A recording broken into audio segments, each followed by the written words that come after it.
your daily updates. Newsman Dennis Daily offers his take on the events of the day in another daily video blog. Hi, and thanks again, everybody. Today, a quiz. You see those communications towers? I think you can see them as nighttime rapidly approaches here. Would you say those towers belong to an AM or an FM radio station?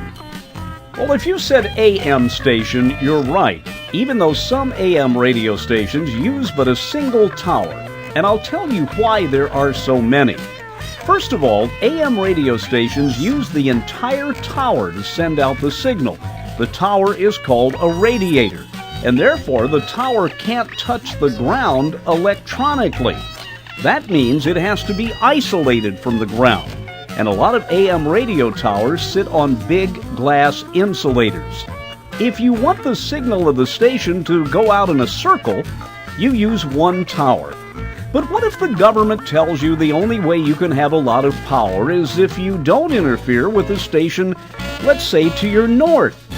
Then you could design a pattern that looked like half a circle, sending most of your signal in one direction. Take WWL radio in New Orleans, for example. Why waste a lot of its signal going south into the Gulf of Mexico? So 95% of WWL's AM signal goes north to the other part of the U.S. and just a little bit out into the Gulf. And this is accomplished by using a very complex array of towers.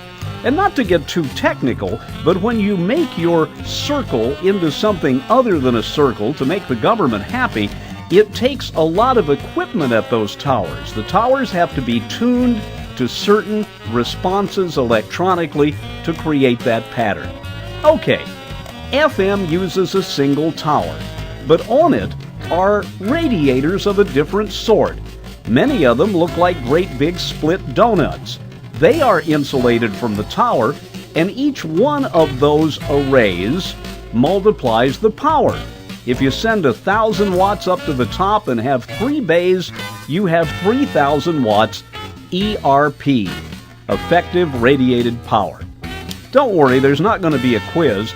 I just wanted to see if you knew the difference. I'm Dennis Daily with your daily news update.